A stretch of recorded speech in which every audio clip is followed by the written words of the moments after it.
What if at the age of 80, you chose to step away from social interactions and embrace solitude instead? Would your life improve? Or would you feel lonelier than ever? This is a question many older adults face as they reflect on their later years. In this video, we will explore why some elderly men and women choose solitude over social gatherings, and how that choice can actually enrich their lives.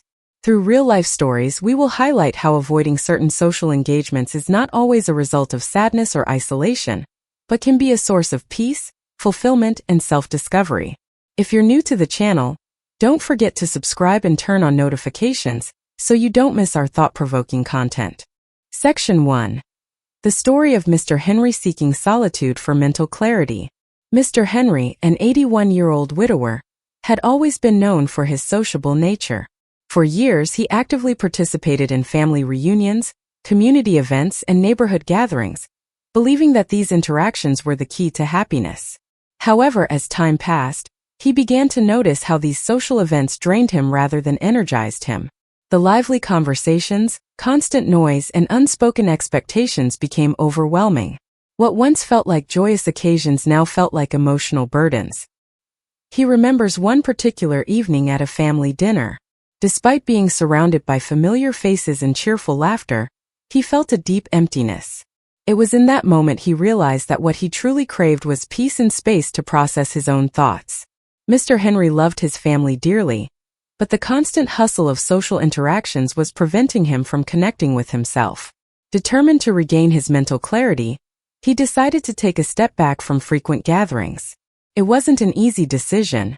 Turning down invitations and stepping away from long-standing family traditions felt unnatural at first. He feared being misunderstood or judged for his need for solitude. However, he soon discovered that the time he spent alone became a sanctuary for him. Whether reading a favorite book in his cozy armchair or taking reflective walks in the park, Mr. Henry experienced a profound sense of relief. The mental fog that had weighed him down began to lift. Without the constant pull of external demands, Mr. Henry could finally reconnect with his inner self. He was able to reflect on his life's journey, contemplate his desires, and recharge his emotional energy. He found that solitude wasn't about rejecting others, but about restoring balance. By creating space for self-care, he became more present and appreciative during the times he did choose to engage socially. Mr. Henry's story teaches us that stepping away from social obligations can be a powerful form of self-care. In a world filled with distractions, solitude allows us to reconnect with our inner selves, reflect on our experiences, and regain clarity. Rather than isolating ourselves from others out of loneliness, solitude can help us recharge, so that we can better enjoy the moments we do spend with loved ones. Section 2. The story of Ms. Gloria. Healthier boundaries, healthier life. Ms. Gloria, now 73, was once the heart of every family gathering. She took pride in organizing holiday celebrations, hosting barbecues, and ensuring every family member felt welcomed and loved. For years, she was the go-to person for every event. However, as she entered her later years, she began to feel an overwhelming sense of exhaustion. The demands of preparing elaborate meals, hosting large groups, and attending multiple events took a toll on her physical and emotional well-being. After an especially tiring weekend of hosting back-to-back gatherings, Ms. Gloria found herself physically unwell and emotionally drained. She realized that her energy was finite, and that she couldn't maintain the same pace she had in her younger years. Ms. Gloria made the difficult decision to set boundaries. At first, it felt uncomfortable to say no to family members who expected her to host events as she always had. There was a lingering sense of guilt, but she knew that prioritizing her own needs was essential for her well-being. She started to respectfully decline invitations when she needed rest and suggested smaller, simpler gatherings instead of large, elaborate events. She also began asking for help when necessary, which was something she had rarely done in the past. To her surprise, setting these boundaries led to a significant improvement in her health. Her energy levels increased, and her stress levels diminished. Instead of feeling constantly fatigued, she had more time to focus on activities that brought her joy, like gardening, walking, and reading. Ms. Gloria's relationships with her loved ones also improved, because she no longer felt the pressure of constant overcommitment. Ms. Gloria's story highlights the importance of setting boundaries, especially as we age. Recognizing when to say no and taking control of our social obligations can prevent burnout and help us preserve our health.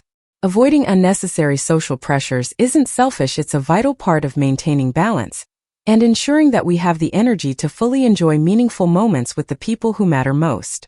Section 3. The story of Mr. Joe, the burden of superficial relationships. Mr. Joe, now 76, reminisces about his earlier years when his weekends were packed with social events. He had a wide circle of acquaintances and rarely spent a Saturday without attending a community barbecue, casual meetups, or neighborhood get-togethers. At first, the constant buzz of activity made him feel connected and alive. However, as the years passed, Mr. Joe started noticing a subtle shift. Despite being surrounded by friendly faces, he began to feel emotionally detached. One evening, after attending yet another community event, he returned home feeling more drained than uplifted. The conversations, though polite and friendly, often skimmed the surface of real connection. Topics rarely ventured beyond the weather, sports, or neighborhood news. Mr. Joe felt an emptiness creeping in, prompting him to ask himself a difficult question. Why am I spending so much time with people who don't truly know me and whom I barely know in return? This realization marked a turning point in Mr. Joe's life. He decided to step back and reassess the quality of his relationships rather than their quantity. Slowly, he began distancing himself from superficial interactions and focused his energy on a smaller, close-knit circle of loved ones and true friends. He prioritized meaningful conversations and spent more time with people who genuinely understood him. Instead of attending large, impersonal gatherings, Mr. Joe invited close friends and family members over for simple dinners and quiet evenings. These intimate moments provided him with the emotional nourishment he had been missing. He also found solace in solitude, embracing moments where he could reflect on his thoughts without the background noise of shallow chatter. Mr. Joe's story reminds us that as we grow older, prioritizing depth over breadth in our relationships can lead to greater fulfillment. A large network of acquaintances may seem enriching, but without genuine emotional connections, it can leave us feeling lonelier than ever. By choosing to nurture a few meaningful relationships or even embracing solitude, we can foster a deeper sense of belonging and peace. Section 4. The story of Ms. Edith, finding inner peace through solitude. Ms. Edith, now 79, had always been an independent spirit who valued her personal space. In her younger years, she was more social, meeting friends for coffee and attending local community events. Yet over time, she noticed that frequent socializing, even with people she cared about, left her mentally drained. Instead of feeling uplifted after gatherings, she often returned home feeling exhausted and overwhelmed. She vividly recalls one particular weekend filled with back-to-back outings. By Sunday evening, her mind felt cluttered, and she realized that she hadn't had a single quiet moment to herself. It wasn't that she disliked her friends or family, it was simply that constant interaction depleted her energy. At 79, Ms. Edith made a conscious decision to spend more time in solitude.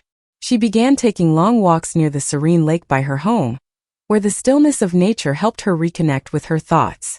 She rediscovered her love for reading and embraced meditation, finding that these practices helped clear her mind and restore her inner balance. Initially, Ms. Edith felt a twinge of guilt when she declined social invitations.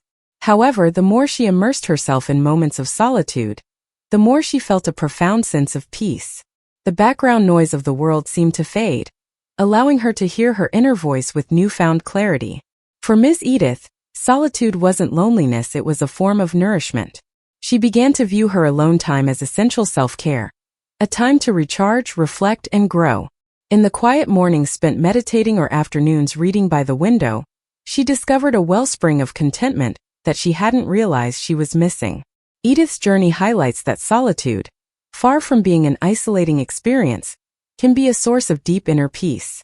Taking time to step away from the demands of social life and care for our mental and emotional well-being allows us to cultivate a stronger connection with ourselves.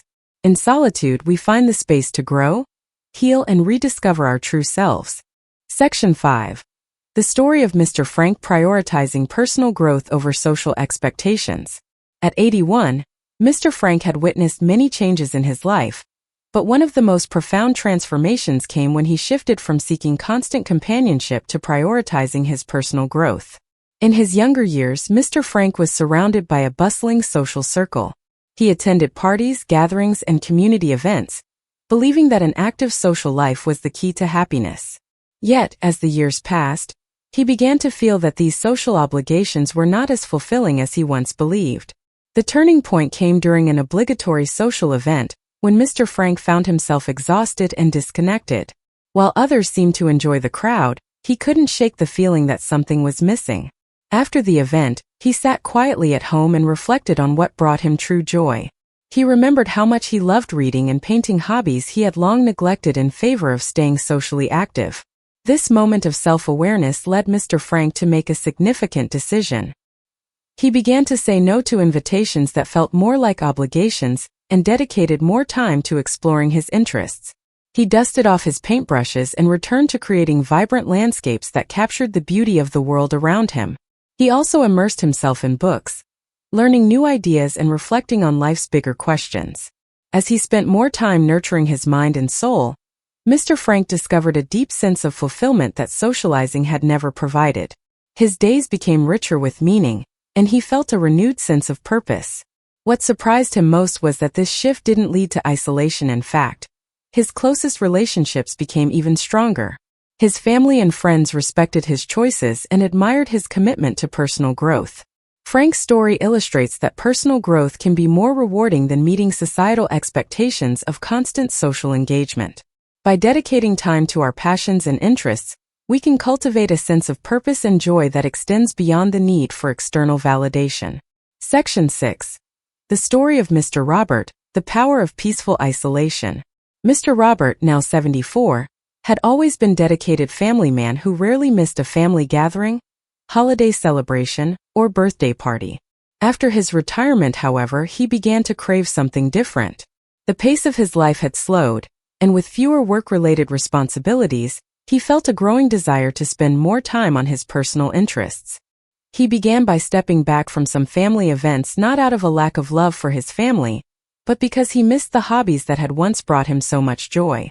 Mr. Robert found immense pleasure in woodworking, where he could create intricate pieces with care and craftsmanship. He also devoted more time to his garden, nurturing flowers and vegetables that filled his home with color and life. His family was puzzled by his decision to skip certain events, worrying that he might be distancing himself or feeling isolated. But Mr. Robert reassured them that he was taking this time to focus on his well-being. In the quiet of his workshop and the serenity of his garden, he rediscovered his sense of calm and creativity. Far from feeling lonely, Mr. Robert felt more connected to himself and to the things that brought him peace. He noticed that when he did attend family gatherings, he was more present, relaxed, and engaged. His family also came to appreciate his renewed energy and the beautiful pieces of craftsmanship he created. Mr. Roberts' experience demonstrates that purposeful isolation can be a powerful form of self-care. By stepping back from constant social obligations and focusing on personal interests, we can recharge our emotional energy and reconnect with our passions. This allows us to show up as our best selves in our relationships and daily interactions. Section 7. The conclusion: a path to personal peace. As we conclude, it is clear from the stories of Mr. Henry, Ms. Gloria, Mr. Joe, Ms. Edith, Mr. Frank, and Mr. Robert that solitude, when embraced intentionally, can become a profound source of personal growth, joy, and fulfillment. Their journeys illustrate that seeking solitude is not about isolating oneself from the world, but about finding balance and creating a life that aligns with one's inner values and needs. For many older adults, the later years of life offer a chance to redefine their priorities. Mr. Henry found mental clarity through reflective moments. Ms. Gloria discovered the importance of setting boundaries for her well-being. And Mr. Joe realized that meaningful connections are more fulfilling than superficial social engagements. Similarly, Ms. Edith's embrace of peaceful solitude allowed her to reconnect with herself. Mr. Frank's commitment to personal growth reignited his passions, and Mr. Roberts' peaceful isolation helped him recharge and find renewed energy. These stories remind us that solitude can serve as a reset, a way to step back from the noise and demands of everyday life and rediscover what brings us true happiness. It provides time for self-reflection, creativity, and healing. Rather than fearing loneliness, we can learn to see solitude as an essential part of self-care. Of course, it is important to maintain balance. Embracing solitude doesn't mean cutting off loved ones or avoiding meaningful interactions. It means carving out intentional time to recharge and nurture our emotional and mental well-being. By doing so, we become better equipped to show up as our best selves in our relationships and daily lives. If you find yourself feeling overwhelmed by social obligations or craving quiet time, remember that it's okay to step back and prioritize your well-being. Your solitude can be a sanctuary where you can heal, reflect, and grow. Thank you for watching and joining us on this exploration of solitude and self-discovery. If you found these stories inspiring, please give this video a thumbs up and share your thoughts in the comments below. Don't forget to subscribe to our channel for more content that uplifts, informs, and inspires. Remember to turn on notifications so you won't miss our next video. Take care, and as always, find your peace and stay true to yourself.